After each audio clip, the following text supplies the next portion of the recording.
नमस्कार। साझा सपना के वाचिक कार्यक्रम में आप सभी का स्वागत है। और आज से हम रचना पाठ का एक सिलसिला शुरू करने जा रहे हैं वाचिक कार्यक्रम के अंतर्गत, जिसमें हम विभिन्न रचनाकारों की रचनाओं को ऑनलाइन पढ़ेंगे और हो सकेगा तो उस पर बातचीत भी करेंगे। तो आज जो है हमारे बीच जो हम रचना आज पढ़ने जा रहे हैं, उसके लिए हमारे साथ हमारे जो रचनाकार हैं, कहानी के जो लेखक हैं कामेश्वर जी, वो यहाँ हमारे साथ मौजूद हैं। कामेश्वर जी, और हम आपका कामेश्वर जी बहुत बहुत स्वागत करते हैं और साथ में आपका धन्यवाद भी करते हैं कि आपने अपने बिजी शेड्यूल में थोड़ा सा वक्त निकाल कर आप यहाँ पर आए। तो मैं चाहता हूँ कि कामेश्वर जी छत्तीसगढ़ के मूलतः रहने वाले हैं और इन्हीं की जो कहानी, जिसको इस साल का हंस कथा सम्मान मिला है, उसी कहानी को हम यानी राष्ट्रपति के दत्तक को पढ़ने के लिए जा रहे हैं। मैं चाहता हूं कि कामेश्वर जी थोड़ा सा अपने रचना कर्म के बारे में अगर हमें बताएंगे तो हमें अच्छा लगेगा। कामेश्वर जी,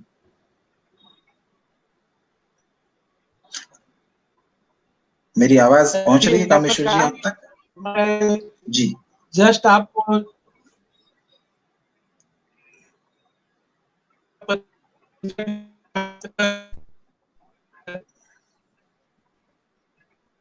आपकी आवाज साफ नहीं आ पा रही है। जी जी, आपकी शायद आवाज साफ नहीं आ पा रही है, और आप थोड़ा सा अगर पास आएंगे लैपटॉप या कंप्यूटर के तो थोड़ा सा ठीक रहेगा। मुझे लग रहा है शायद नेटवर्क की प्रॉब्लम है। अच्छा, आपकी आवाज इधर ठीक से आ नहीं पा रही है। जी जी जी, हेलो। हाँ जी, आ रही है। आप बोलिए बोलिए। शायद नेटवर्क की प्रॉब्लम है कामेश्वर जी, वो शायद ठीक हो जाएगी।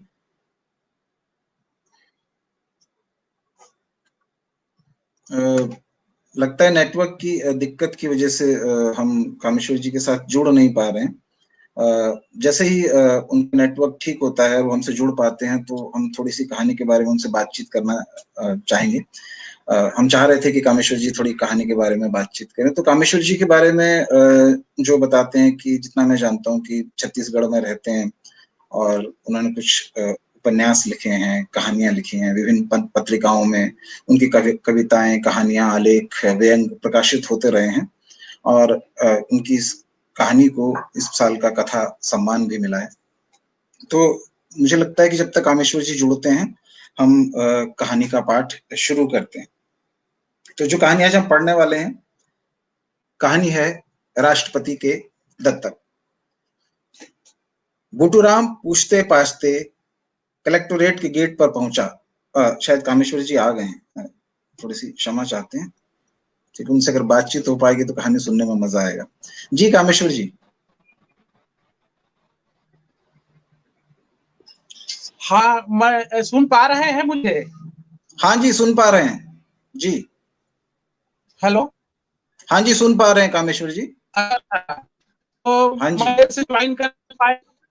हाँ, तो आपको नमस्कार और हमारे सारे मित्रों को बहुत बहुत नमस्कार। और आज जो साझा सपना रंगमंडल के द्वारा अपने वार्षिक कार्यक्रम के तहत जो कहानी की शुरुआत,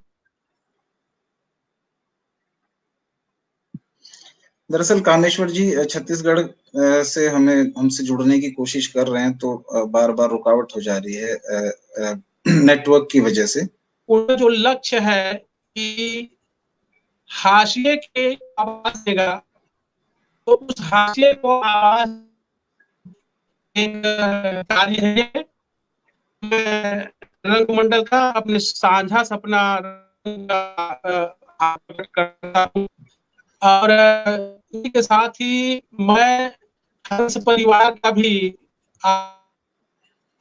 की आवाज को पहचाना उस कहानी के अंदर में, और उसे सम्मानित करने का सम्मानित किया।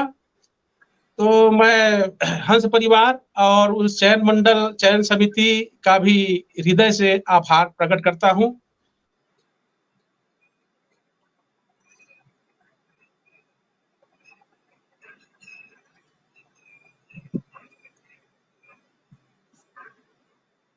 मुझे लगता है नेटवर्क फिर से चला गया है। थोड़ा सा आप लोग थोड़ी देर के लिए, बिकॉज हमारे लेखक जो हैं वो बहुत दूर से हमसे बात करने की कोशिश कर रहे हैं, और उनकी आवाज हम चाहते हैं कि किसी भी तरह आप तक पहुंचे। तो इसीलिए हम उनका इंतजार कर रहे हैं कि वो जो कहना चाहते हैं, जो बात कहना चाहते हैं, जो अपनी रचना के द्वारा बात कहना चाहते हैं, या खुद कुछ बात कहना चाहते हैं, वो हम तक पहुंचे। हाँ, हम थोड़ा सा इंतजार करते हैं। अगर नहीं जुड़ पाए तो हम कहानी पढ़ना शुरू कर देंगे। तो हम बस थोड़े से समय आप हमारे साथ इंतजार कर लीजिए। लगता है नेटवर्क फिर चला गया है उनका। हाँ, तो हम लोग बात कर रहे थे कि कामेश्वर जी की कहानी जब हमने पहली दफा पढ़ी, तो पढ़कर रचना का बहुत बड़ा प्रभाव पड़ा हमारे ऊपर, और हमको लगा कि हाशिए के लोगों के बारे में बात करना बहुत जरूरी है इस समय, खासतौर से जब आसपास लोगों के अधिकारों की अनदेखी की जा रही हो, उनके साथ ज्यादतियां हो रही हैं। तो ऐसे में जो हाशिए के लोग हैं उनके बारे में बात करना, उनसे जुड़ी हुई रचनाओं को मंचों पर लाना, उनकी परफॉर्मेंसेस करना, ये सब बहुत जरूरी हो गया है। तो इसी सिलसिले में हमने आज से अपना ये पहला कहानी पाठ शुरू किया है। तो हम आगे चलते हैं। अगर कामेश्वर जी बीच में आ गए तो हम थोड़ी देर के लिए रोक के उनसे बातचीत करने की कोशिश करेंगे, नहीं तो हम आगे चल पड़ेंगे। तो लीजिए, आपके सामने प्रस्तुत है कहानी राष्ट्रपति के दत्तक। बुटूराम पूछते पाछते कलेक्टोरेट के गेट पर पहुंचा तो चेक पोस्ट की खिड़की से झांक रहा नगर सैनिक बाहर निकल आया, और उसके हाथों के तीर कमान देखकर वो सतर्क हो गया। कहा? मिलना है कलेक्टर साहब से। कद से ऊंची कमान को बाएं से दाएं हाथ में लेते हुए वो बोला। कनपट्टियों पर पसीने की धार, कांधे की लाठी को बाएं हाथ से पकड़े इसके पिछले छोर पर प्लास्टिक वायर से बुना थैला लटक रहा था, जो कभी आधा लाल और आधा सफेद रंग का हो रहा होगा। ये उसके हुलिये से मेल नहीं खाता था। वहां पर झूलता बदरंग जामुनी कुर्ते के नीचे मटमैला पटकू घुटनों से ऊपर बालिश भर दिख रहा था। कानों पर चितराए बाल और खिचड़ी मूछें 40-50 के पेटे से आगे निकलता हुआ। क्या काम है? नगर सैनिक उसके कंधे पर तीर कमान को देखकर सशंकित हो उठा था। यह आदिवासी लोग दिखते सीधे हैं और गुस्से में खतरनाक हो जाते हैं, तीर मार भी देते हैं। पेपर में खबरें छपती रहती हैं। डाउकी चोरी हो गई है। उसने मुस्कुराने की कोशिश की, पर वो सहमा हुआ था। गलत तो नहीं बोल गया। वो रपट लिखाने गया तो लेमरू थाने के सिपाहियों ने उसका मजाक उड़ाया था। बच्चे चोरी हो गए हैं कि डाउकी? वो इन खाकी वर्दीधारियों के लिए एक मजाक ही तो है। इसलिए काम निकालने के लिए वो पहले से अपना मजाक उड़ाने की उसने अपने हिसाब से चालाकी की। डाउकी चोरी हो गई है। नगर सैनिक ने उसे अचरज और खींच से भरकर देखा। पगला तो नहीं हो गया है? भीतर टेबल पर काम कर रहा साथी उसकी ओर देखकर मुस्कुराने लगा।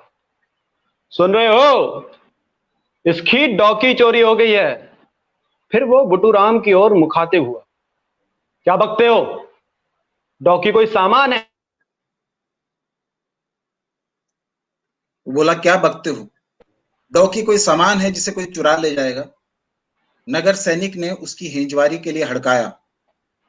चुहिया का रहने वाला मोहम्मद अजीज वही ले गया है साहब। वो सहमते हुए बोला। तो थाने जाकर रपट लिखाओ। यहां क्यों चले आए? नगर सैनिक ने डपटा तो वो निराश हो गया। 40 किलोमीटर दूर अपने गांव कदम झरिया से पैदल चलकर वो आया था। घर से आधी रात को निकला था। जंगली जानवरों से रक्षा के लिए तीर कमान उसने साथ रख लिया था। रास्ते में गहबर और उसके बाद कुछ कोलिहा दिखे थे। अपने रास्ते चले गए। खरहे तो कई दिखे। रास्ते को बिजली की तरह छलांगते बुटूराम को जरा भी डर नहीं लगा। अंधेरे में आंखें और भी काबिल हो गई थी। यहाँ के चकाचक उजाले में तो उसे कुछ सुझाई नहीं पड़ रहा है। उधर डर है तो केवल दंतैलों का। आजकल खूब तांडव मचा रहे हैं। गांवों तक पहुंच रहे हैं। धान पान को रौंद कर बर्बाद कर देते हैं। घरों को धक्का देकर ढहा देते हैं और सूंड से सूंघते हुए अनाज के बोरे कुठरे तक ले जा पहुंचते हैं। सामने कोई आदमी आ गया तो उसकी खैर नहीं, दौड़कर सूंड से पकड़ लेते हैं और पटक कर खूंद खांद कर देते हैं। आदमी से इतना नाराज क्यों हो गया हाथी? जंगल से गुजरते हुए बुटूराम ने सोचा था, पर उसे डर नहीं लगा, बस वो चौकन्ना था। तीर कमान उसके हाथ में थे, लेकिन शहर में आकर उसका चौकन्नापन गायब हो गया था, बल्कि वो अचकचा गया था। उसे विनती करना भी नहीं आता था। लिखाया था साहब, लेमरू थाने में लिखाया था। फिर कुछ नहीं हुआ। तुम्हारी डॉकी तुम्हारे साथ रहने को तो तैयार है। वो नहीं रहना चाहती तो मत रहे, जहां चाहती है रहे, पर मेरे बच्चों को तो वापस कर दे। ठीक है, तुम्हारे तीर कमान और थैला इधर रख दो। उसने कमरे के कोने की तरफ इशारा किया, जहां डस्टबिन और 2 डंडे रखे हुए थे। फिर अपने साथी से कहा, लिख लो यार, क्या नाम है तुम्हारा? बुटूराम। बुटूराम। कुछ अता पता भी तो होगा। कदम झरिया, गांव कदम झरिया। जाओ यार। उसने जाने की अनुमति दी और तीर कमान पर नजरें गड़ाते हुए बड़बड़ाया, कदम झरिया। बुटूराम पूछते पाछते सीढ़ी चढ़कर कलेक्टर के कक्ष के सामने पहुंच गया। सफेद वर्दी में लाल पट्टाधारी दरबान ने भवें चमकाकर आने का मकसद पूछा। मिलना है कलेक्टर साहब से।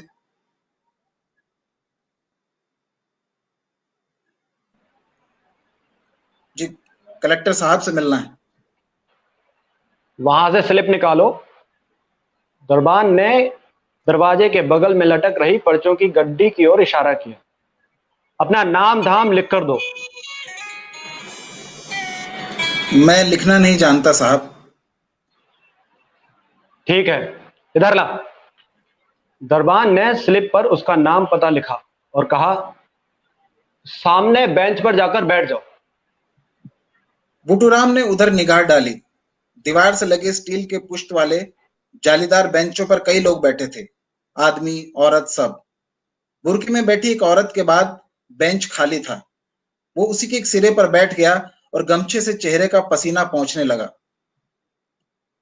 फिर उसने आंखें बंद कर ली। उसे झपकी सी आ गई। काफी थक गया था वो झकना कर सजग हुआ। बीत की गई होगी एक घड़ी। उसने देखा कि बेंच पर लोग जस के तस बैठे हुए हैं, मतलब उनमें से किसी की बारी नहीं आई। 2-1 नए लोग भी दिख रहे हैं। कुर्ता पैजामा धारी लोग सीधे दरवाजे में घुसे चले जा रहे हैं, लेकिन निकल नहीं पा रहे। एक आध आदमी ही निकलता दिखाई दे रहा था। उसको स्लिप नहीं लगता क्या? बड़े आदमी होंगे भाई। लेकिन उसे लौटना भी है। वहीं मुंदिहार हो जाएगा तो पैदल चलकर वो भिनसारे पहुंच जाएगा। ये सब उसे बिरसों के कारण भुगतना पड़ रहा है। जरा भी दया माया नहीं किस्मिन के मन में। 3-3 बाल बच्चों की महतारी। बड़ी लड़की की तो शादी भी हो गई थी। नई नवेली डॉकी भी तो नहीं है, फिर भी उस पठान के साथ भाग गई। गलती खुद उसी की है। क्यों भला उसके साथ दारू पिया उसने, और फिर उसे खाना खिलाने घर भी ले गया। सड़क पर उसका ट्रक बिगड़ा हुआ था, वहीं सड़क पर पड़ा रहने देता। बेकार ही दया दिखाई, जिसका ये फल भोगना पड़ रहा है। समाज ने बिरसों को जात बाहर किया तो उसे बड़ा संतोष हुआ। अपने बेटों संतोष और मंतोष के साथ वह गिरस्ती को बनाने की कोशिश करता रहा। उसने बिरसों को लगभग भुला ही दिया था कि महीने भर पहले उसकी गैर हाजिरी में वो आई और बच्चों को साथ लेकर चली गई। वो उन्हें वापस लाने गया तो वो उल्टे लड़ने झगड़ने लगी। क्या खिलाओगे इन्हें? पालने पोसने की औकात है? मतलब उसे मालूम हो गया था कि सरकारी राशन मिलना बंद हो गया है। कहां से यह आधार और जनधन खातों का झंझट आ गया। राशन कार्ड के साथ नंबर लिंक नहीं होने के कारण अब राशन भी नहीं मिल पा रहा है। फिर भी वो मरा नहीं है, अपने बच्चों को भी पाल पोस लेता। आखिर पिछले 5 सालों में जब वो गेदा गेदा थे तो किसने उन्हें पाला? गांव में बनी भूती करके, जंगल से सकेल शिकार करके उनको पाल सकता है। और संतोष तो बड़ा भी हो गया है। उस बदमाश अजीज ने उसे काम पर लगा रखा है। उसने देखा वो पानी में ट्यूब डुबोकर पंचर देख रहा था। उसे साथ लाने के लिए उसका हाथ पकड़ा तो अजीज ने धक्का मारकर भगा दिया। मन हुआ कि तीर से टुक दे, फिर चाहे जो हो, मरेगा किसी दिन उसी के हाथों। वो दरबान के पास गए और हाथ जोड़कर बोला, बहुत दूर से आया हूं साहब, लौटना भी है। देख नहीं रहे भीतर कितने लोग बैठे हैं? उसने विजिटर रूम की ओर इशारा किया। कलेक्टर साहब जिसे बुलाते हैं वही जाता है। अच्छा, तो लोग भीतर भी इंतजार कर रहे हैं, तभी बहुत कम आदमी निकल रहे हैं। वो निराश होकर वापस अपनी जगह पर आकर बैठ गया। जोरों की प्यास लगी थी, पर वो जा नहीं सकता था। कहीं वो पानी पीने गया और इधर उसकी बुलाहट हो गई तो भूख भी लग रही थी। अब तो उसके पास महुआ लाटा भी नहीं बचा था। दाई ने एक पसर झोले में डाल दिया था, उसे रास्ते में चलते चलते ही खा लिया था। अब तो घर जाकर ही खाने को कुछ मिलेगा। एक बार कलेक्टर साहब से भेंट हो जाए, फरियाद करके ही जाएगा। वो बिरसों के पास अपने बच्चों को नहीं रहने देगा। कितना बड़ा धोखा किया उसने उसके साथ, वो उसे जान नहीं सका। सरहुली पूजा में नाच के समय कुछ इस तरह से नजर भर के देखा रानी ने कि वो मोहित हो गया। उस पर प्रेम, फिर दया भी आ गई। साल भर पहले मर गया था उसका मर्द, जंगल में भालुओं ने मार दिया था उसे। सरहुली पूजा के दिन उन्होंने हड़िया पीकर खूब नाचा था, जदूरा नाच। वो उसका हाथ पकड़कर अपने घर ले आया था। दाई ने भी मना नहीं किया। वे साथ रहने लगे। फिर उन्होंने ढुकू बिहाव कर लिया था। वो तो उसे पाकर निहाल हो गया था। सोचता था उसके जैसे अड़हा अर्थात कम समझ आदमी को होशियार घरवाली मिल गई है। 8वीं तक पढ़ी है वो वनवासी कल्याण के आश्रम स्कूलों में। वो तो अनपढ़ ही रह गया। सोचा था बिरसो उसके घर को संभालेगी, बाल बच्चों को पढ़ाएगी। आसपास के गांव में लड़के पढ़ लिखकर गुरुजी और सिपाही बनने लगे हैं, उसके बच्चे भी कुछ बन जाते। घर में दाना पानी की कमी वो न होने देता। खानी भर का खेत है, दुकान न पड़ने पर 4 महीने खाने के लिए धान हो ही जाता है। मुर्गियां और बकरे पाल ही रहा था। जंगल में कंदमूल, तेंदुपत्ते, बीज, लाख, गोंद, सकेल लाता था। भूखों नहीं मरने देता उन्हें। पर उसे तो चटक मटक का चस्का लग गया था। कितनों भी रुपए हाथ में धराओ, पूरा ही नहीं पड़ता था। हमेशा पैसा मांगती रहती थी। घर के धान मान बेच देती थी। अपने और बच्चों के लिए कपड़े, खजेना, खिलौने लेती ही रहती थी। कभी मना किया उसने? लेकिन उस नकटी ने उसके मुकाबले उस बदमाश अजीज को मरद समझा। ये बात रह रहकर उसे सालती है। बिरसों से धोखा खाकर उसका मन फट गया है। अब वो जहां भी मरे उससे कोई मतलब नहीं, बस उसके बच्चों को वापस कर दे।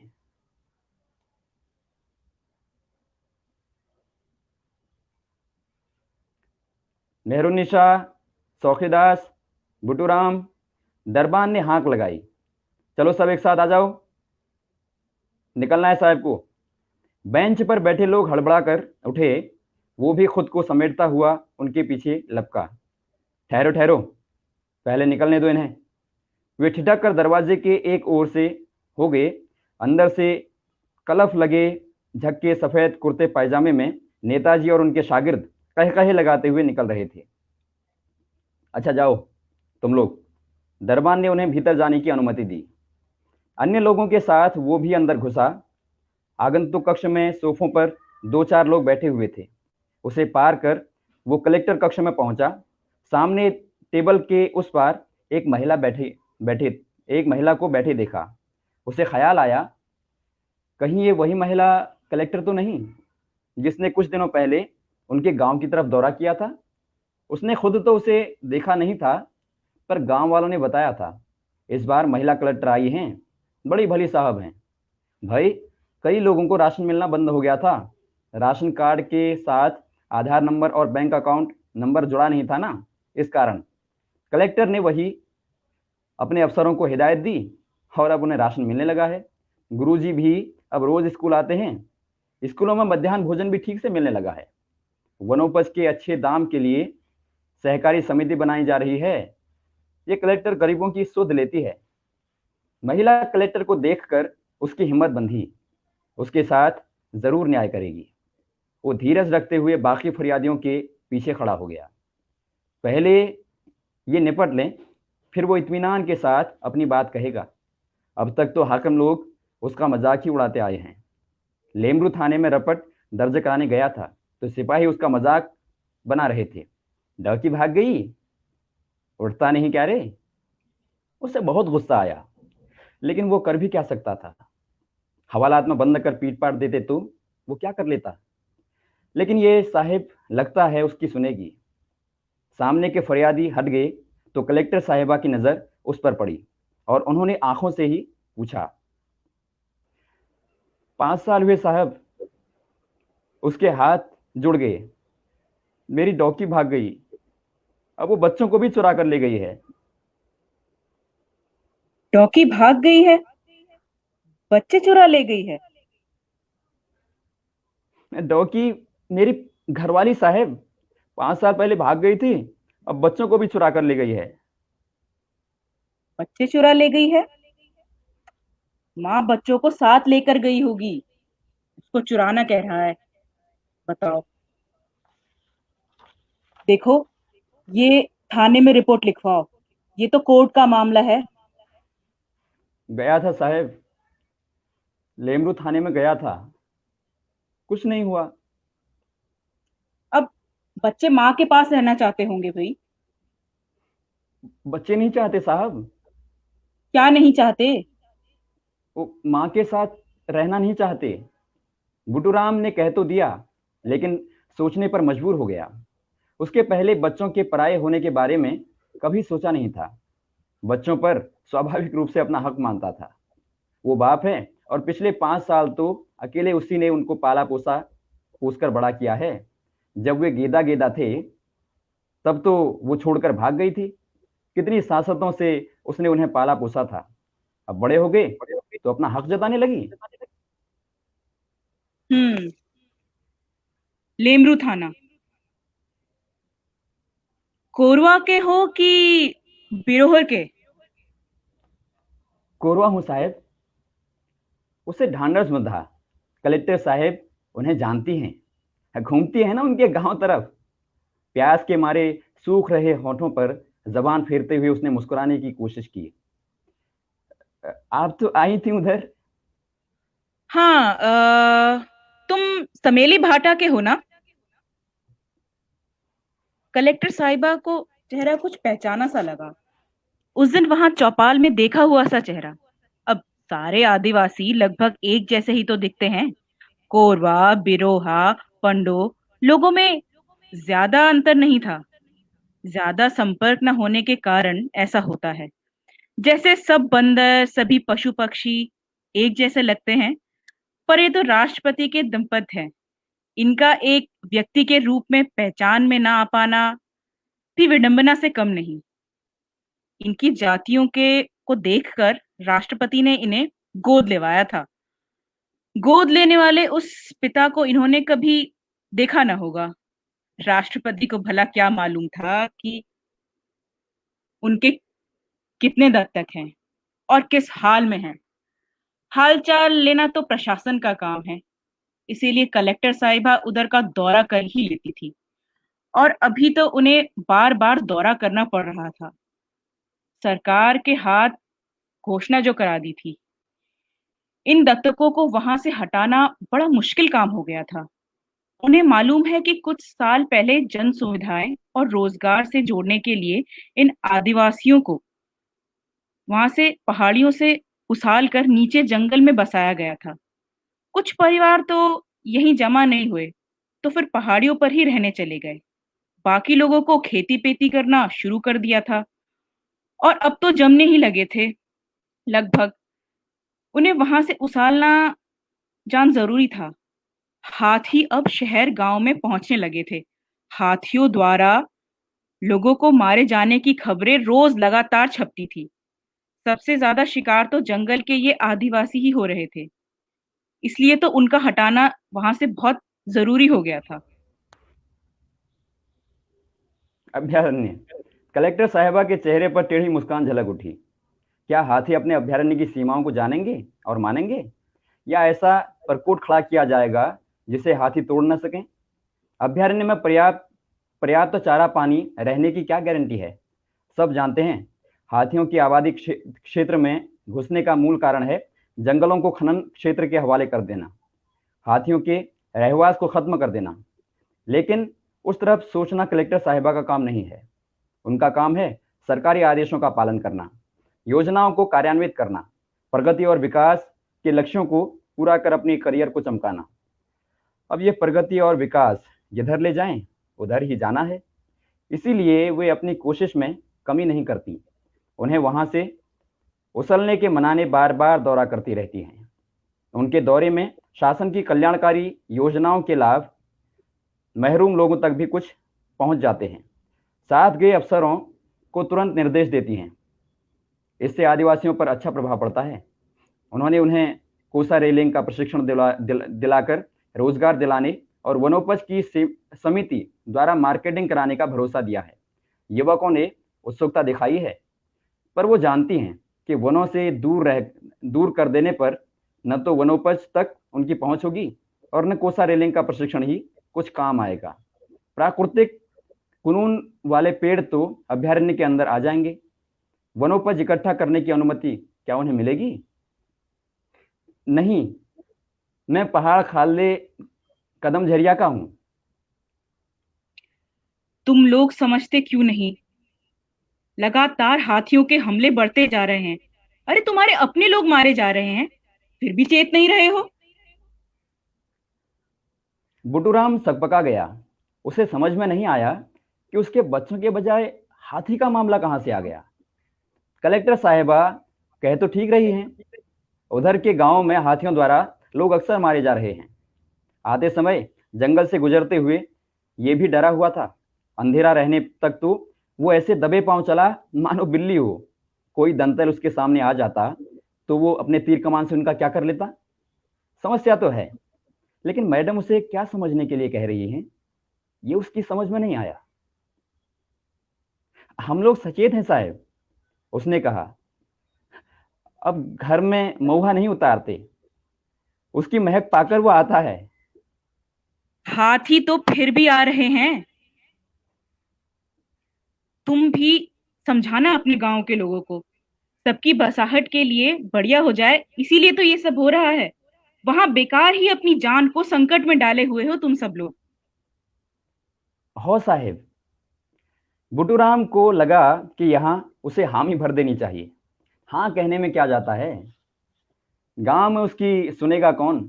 उसकी हैसियत ही क्या है। बिरसों के भागने के बाद वो दर दर की ठोकरें खा रहा है। साहेब कह रही हैं कहीं और बसा देंगे। पहाड़ के नीचे बसाया तो उसकी डौकी लायका का हरण हो गया। पहाड़ में रहते तो साले पठान से तो भेंट नहीं होती। सड़क किनारे रह घर होने से ही भेंट हो गई। उसका ट्रक बिगड़ गया था और उस पर दया कर वो उसे अपने घर ले आया था। खून करते हाथ जल गया उसका। कलेक्टर साहिबा ने एक स्लिप पर कुछ लिखा और बेल बजाई। चपरासी के आने पर उसने स्लिप देते हुए कहा, इसे एसपी साहब के पास ले जाओ। चपरासी ने उसे अपनी बाइक पर बैठाकर एसपी कार्यालय ले गया। बुटूराम का मन हुआ कि पहले कहीं रुककर पानी पी ले, पर चपरासी ने से कहने की हिम्मत नहीं हुई। प्यास के मारे उसका तालू सूखा जा रहा था। आंखों में रह रहकर झाइयां छा रही थीं। वो डर रहा था कि बाइक से कहीं गिर न जाए। खैर, कलेक्टर साहब की स्लिप और चपरासी द्वारा बाइक पर एसपी कार्यालय पहुंचाए जाने से उसे मदद की। अपने बच्चों के मिलने की एक नई आस जग गई थी। एसपी कार्यालय में बाइक से उतरकर वो एक आध कदम ही चला था कि लड़खड़ाकर बैठ गया। आधी रात से पैदल चलता हुआ वो आया था। रास्ते में थोड़ा बहुत महुलाटा खाया था, पर वो कितनी देर तक थामता। ऊपर से प्यास के मारे मुंह में चटका बन रहा था। आंखों में अंधेरा छाने के साथ उसने महसूस किया कि चपरासी ने उसे कंधे से पकड़कर संभाल लिया है। फिर उसकी चेतना डूब गई। एक सिपाही उधर लपका। क्या हो गया? लगता है बेहोश हो गया है।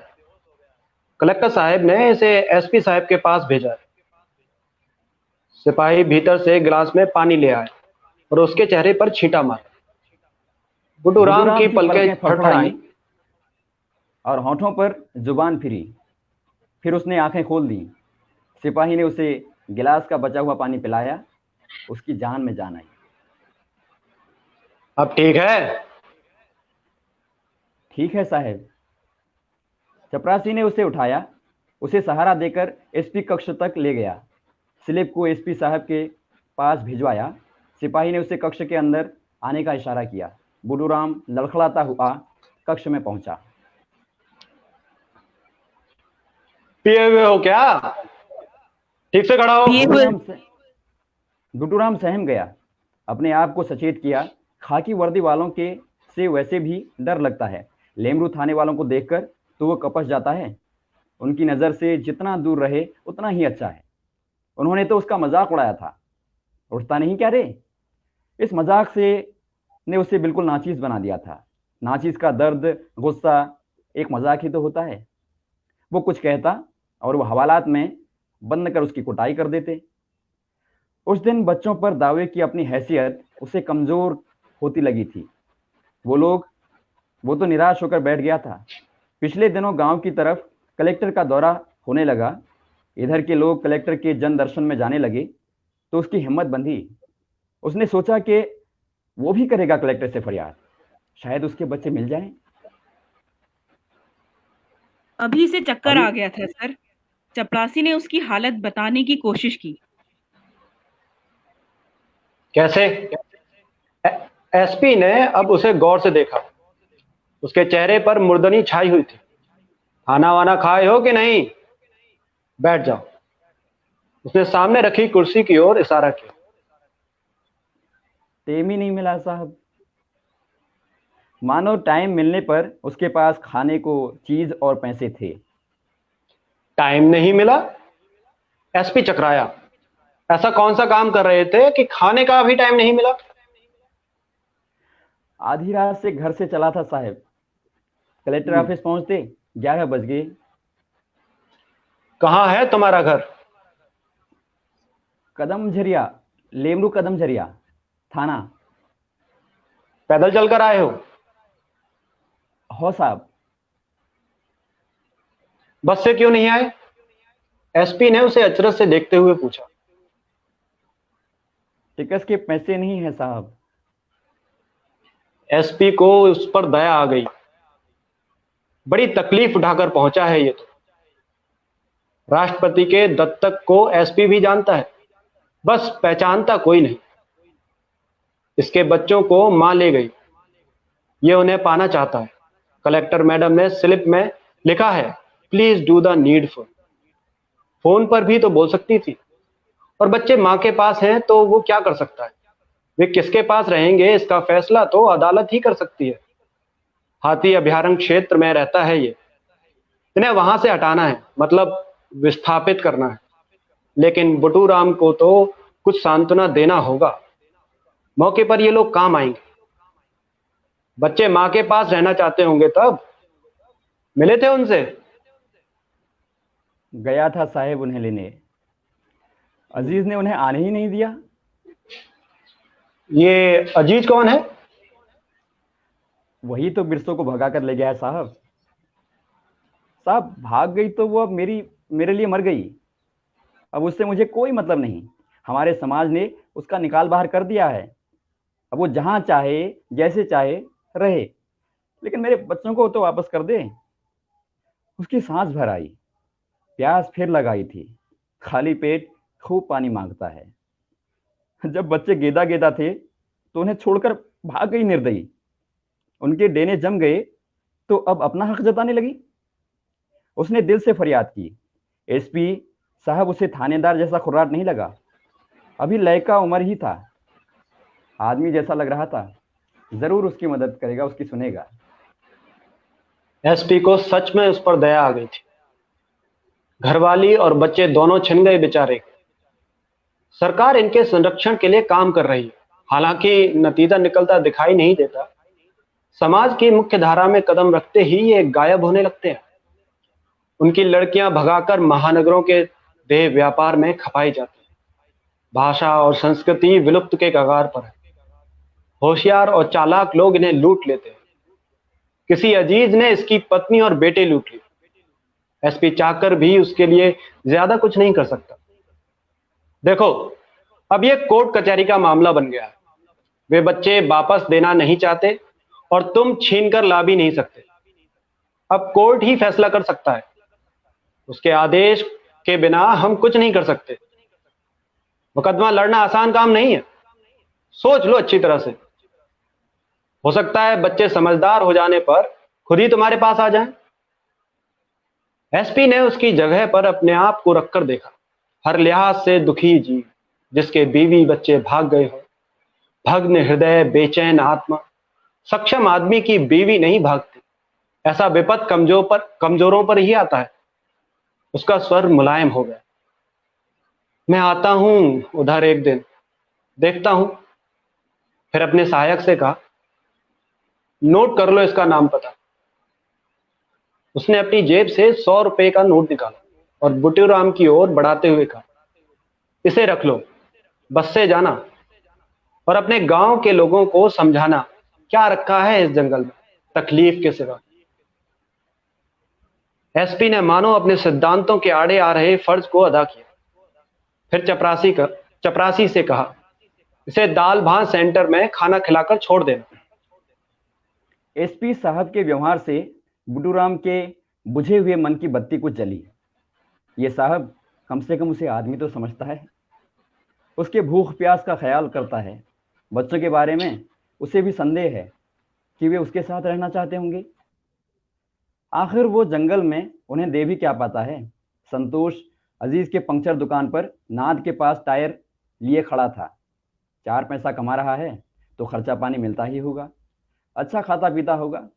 मेरे साथ क्यों अपना रहना चाहेंगे, क्योंकि वो उनका बाप है, कोई बीजू का नहीं। साहब ने उसे बाप समझा है, उसके दुख को समझा है। इस बात से उसे ढांढस बंधा। आंसू छलछला आए, कुर्ते के हाथ अपने आप जुड़ गए। दाल भात सेंटर में खाना खिलाने के बाद सिपाही ने उसे कलेक्टोरेट गेट पर छोड़ दिया। वो सिक्योरिटी पोस्ट की तरफ आने लगा। नगर सेवक ने उसे संदिग्ध नजरों से देखा। फिर उसे याद आ गया, ये वही व्यक्ति है जिसकी डॉकी चोरी हो गई है। उसने मुस्कुराते हुए उससे पूछा, क्या हुआ, मिले कलेक्टर साहिबा से? मिला हूं साहब, कप्तान साहब से भी मिला। वो उसके लहजे को देखकर उससे बतियाना नहीं चाहता था। वो कमरे के कोने में रखे अपने थैले और तीर कमान को उठाने लगा। क्या हुआ? आऊंगा उधर बोले हैं कप्तान साहब। बुटूराम को भरोसा हो गया था कि कप्तान साहब उधर आएंगे। बच्चों के वापस मिलने का भरोसा भले ही नहीं कर पा रहा था, लेकिन कप्तान साहब आदमी उसे अच्छे लगे। शुरू में घुड़का जरूर था, पर उसकी हालत देखकर तरस खा गए। बस के टिकट के लिए पैसे दिए, खाना भी खिलाने को कहा, गांव वालों को समझाने के लिए भी कहा है। कलेक्टर साहब ने भी कहा है वो कोशिश करेगा। वैसे उसकी सुनता कौन है? गांव में उसकी हैसियत ही क्या है? बिरसों के भागने के बाद तो वो कुकुर जैसा हो गया है। मुखिया को उसने कहा था कि उसे समाज बाहर न करे, वो उसे ले आएगा। वो नहीं माना, पर अब वो अकेले ही कलेक्टर कप्तान से मिलकर जा रहा है। कप्तान साहब आएंगे बोले हैं। उनके आने से थोड़ी बहुत तो उसकी धाक जमेगी। वो जरूर कोशिश करेगा।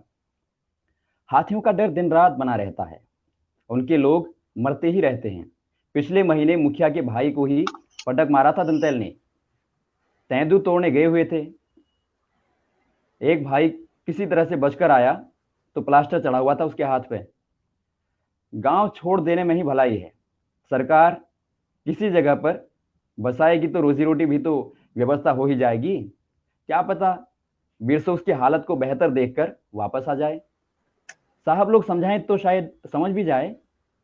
गांव वालों को समझाने की कोशिश तो जरूर करेगा। इसे छोड़ जाओ। नगर सेवक ने तीर कमान की तरफ इशारा किया। उसने सोच लिया था कि तीर कमान को वो रखेगा, उसे अपने घर की बैठक में सजाएगा, सामने की दीवार पर, जहां 12 सिंगा का सिर टंगा हुआ है। शहर में हथियार लेकर चलना मना है, मालूम है? लेकिन ये तो तीर कमान है साहब। जंगल में जानवरों से रक्षा के लिए रखा है। ये जंगल नहीं है, ये शहर है। कोई सिपाही देख लेगा तो हवालात में बंद कर देगा। बेहतर है इसे यहीं छोड़ जाओ। और घर में तो तुम्हारे पास और भी होंगे, नहीं हो तो बना लेना। बुटूराम समझ गया। उसकी समझ में आ गया कि तीर कमान पर इसका जी लग गया है। रखना है तो ऐसा बोलो ना साहब, डराते काहे हो? नगर सेवक ने बेशर्मी से मुस्कुराते हुए उसके कंधे में कमान खींच लिया। बुटूराम ने हाथ में धरे हुए तीर को बेमन से खुद ही उसके हवाले कर दिया और सुटुर सुटुर बाहर निकल आया। उसे रंज हो रहा था। रखना ही था तो ठीक से मांगता, डरा रहा था साला।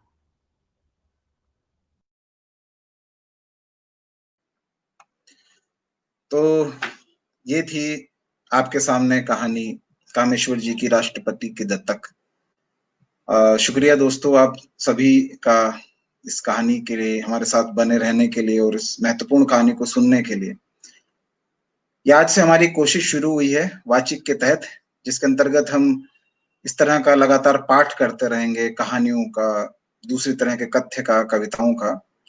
और हर रविवार को हम इसी समय साझा सपना के चैनल पर मिलेंगे, इसके पेज पर मिलेंगे। और इसके साथ ही हम यूट्यूब पे भी इस कहानी का हमारा साथ साथ प्रसारण हो रहा था। सो हम कोशिश कर रहे हैं कि एक सार्थक रचनाओं को का पाठ आपके सामने कर सकें। तो आप सब लोग जुड़े रहिए और हमारे साथ बने रहिए। अगर आपके कोई सुझाव हो तो हमें दीजिए, हम उसे आगे शामिल करेंगे और कार्यक्रम को और उम्दा या बेहतर बनाने की कोशिश करेंगे। तो आप सभी दर्शकों का बहुत बहुत धन्यवाद, साथ में कामेश्वर जी का धन्यवाद। आई थिंक कोई सजेशन हमारे पास अभी है नहीं। अगर आप चाहें तो बाद में भी दे सकते हैं, हमारे पेज पे आके या पर्सनली हमें बता सकते हैं। तो फिर हम अगले रविवार को मिलेंगे, आपके साथ फिर से हाजिर होंगे साझा सपना के पेज पर, फिर एक कहानी को लेकर। और हमारी कोशिश ये है कि हाशिए की कहानी को हम आगे लाएं और उनके बारे में बात करें। तो आज इसी के साथ विदा लेते हैं। शुक्रिया, धन्यवाद।